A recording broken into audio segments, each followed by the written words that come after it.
Asia cup के super 4 मरहले के रिजर्व डे में बारिश रुकने के बाद पाकिस्तान और भारत का मैच शुरू हो गया।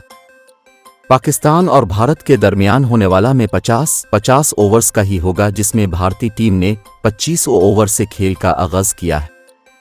इससे कबल भारतीय क्रिकेट टीम के स्टेडियम पहुंचते ही मूसलाधार बारिश शुरू हो गई थी और सुबह से वक्फे से बारिश के बाइस ग्राउंड को बार बार कोर करना पड़ा।